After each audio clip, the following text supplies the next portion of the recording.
To begin this project, first you want to organize it well.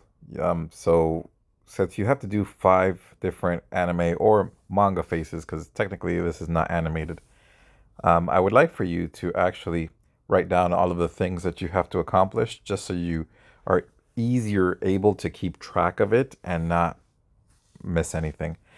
Speaking of, when I was writing this, I forgot to write the mouth. That's something that I adjust later, but if you can, just write in mouth for actually number 5, and then hair would be number 6. When you're creating your spaces to fit the face or to a space for the face, make sure that you leave a space in between. Sometimes you might need a little bit of extra space depending on the ears of the character that you're designing.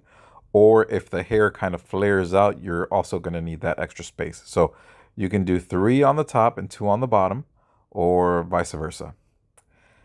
Find your references, and by the way, you're more than welcome to use references that you find online. These are the references that I'm going to provide for you, created using AI. And I try to choose the more interesting head shapes. So I kind of went for a couple that were really square, and just to see what that would do. That was out of curiosity, and I encourage you to do the same. Be curious, especially since you have 5 to experiment with.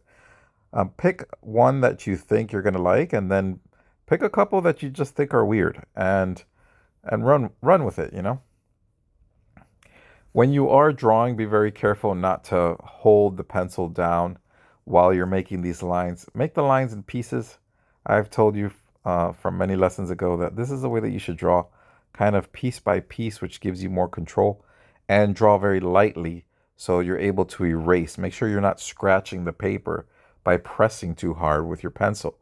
Um, and once you figure out your head shapes, you can speed through it. Throughout this video, you'll see that for the individual sections, I will be slowing down, and then it'll speed up for the rest. The eyes are actually usually midway through the face. So you don't want to place the eyes too high. You don't want to place them too low. So I think midway through, a little bit higher than midway through, is a safe bet. And also make sure that you leave a space between the eyes. In humans, it's natural to have a space between the eyes that's about the length of one eye. You might not be able to do that here. Of course, anime characters are pretty exaggerated. Their eyes are much bigger than a person's would be. But still, make sure that you leave enough space between the eyes so that you don't have, so it doesn't look awkward. Finally, remember that even with normal people, there's usually a cast shadow, the eyebrow or the eyelid, the one that's above, usually casts a shadow, and the eyebrow also casts a shadow. So that's why you often see some of the eyes kind of with a little bit of a stronger line at the top, which is meant to represent that cast shadow. That being said, we know that anime eyes can be very different, you know. These noses don't work so well because it's the 3/4 view, so I stuck with these, though I am leaving the 3/4 view noses in the reference sheet just in case if you want to use it as motivation or inspiration.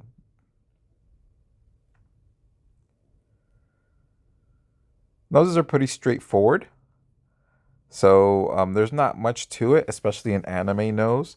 It doesn't have the same complexity that a real nose has with all the shadows and whatnot. Now, anime characters or manga characters do have shadow, but that's not what we're getting into in this lesson. So, whatever nose you do end up picking, just try to follow it carefully. You may have to adjust it depending on the length of the face that you're doing, and also vary it up so you get some experience with different noses. Here's when I realized that I was missing the mouth. So if you can catch that mistake before I did, that would be great. I'll try to remind you in class that you should put a section for the mouth.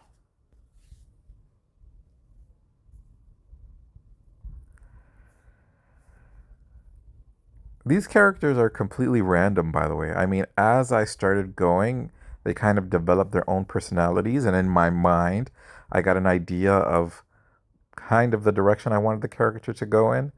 But honestly, they're completely random, besides me choosing like the square head, for example.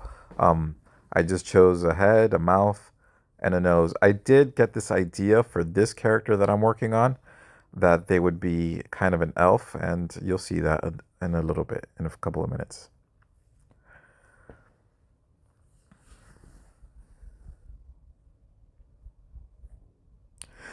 So usually make sure not to make the mouth too big, though anime characters can sometimes have an exaggeratedly large mouth, depending on the circumstances and depending on if it's meant to be funny or not. But usually between the pupils, that's usually where the mouth should lie.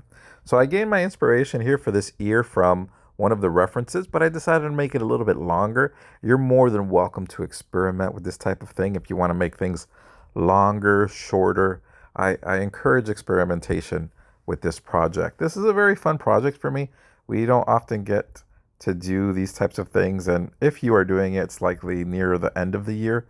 Um, and it allows a lot of creative freedom, and I know that students really like anime characters and stuff like that. The ear itself, look at the reference and it'll tell you where to erase relative to the face. So clearly you shouldn't keep that solid line going through the ear. You should erase it in certain places, usually the top of the ear and where that, I don't know what it's called, that little section kind of in the middle of the ear. It's important that I stayed or I kept my lines light because that face in the top left corner, I needed to erase it to adjust it. You may have to do that as well. All right. When you're doing the hair, remember that the hair parts one way or the other, but after it parts, you kind of want to keep the directions consistent. You don't want it to part more than once in different directions, or that doesn't look natural.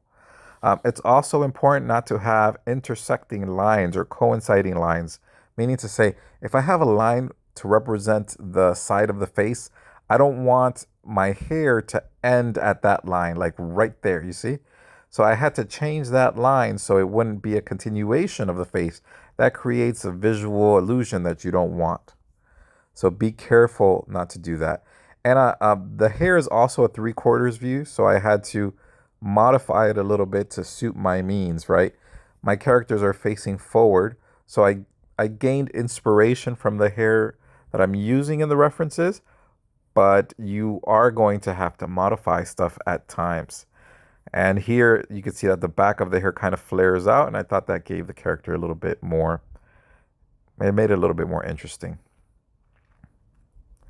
The line down there is meant to represent the collarbone, completely unnatural. It would be too high there, but it doesn't hold that great of importance when it comes to anime characters. I couldn't help but seeing the famous character Luffy and that one that's in the bottom right, except my character is a bit more plump, per se. And it's very interesting, and it'll be very interesting to me as to how your characters turn out. Finally, I'm adding a little bit of an individual touch to these characters. I added a scar to this one, a mole to the first one. Uh, the character that looks like Luffy, in my opinion, is kind of sweating a little bit nervous. The one in the top right is kind of lazy, but I decided to add a little bit of character as well by adding that scar. I encourage you to do this as well. This elf character, I made them kind of a vampire with a couple sharp teeth, and just, individualize the characters a little bit more if you wish. And like I said before, I really enjoy this project. And I'm really looking forward to seeing what you guys are going to do here. I'm very interested. Finally, wrap it up by outlining some of this. If you have a thin marker, if you have a black pen, or if you have a black color pencil, the thin marker obviously works better, but use whatever you have at your disposal and it'll add a slightly more professional quality to it.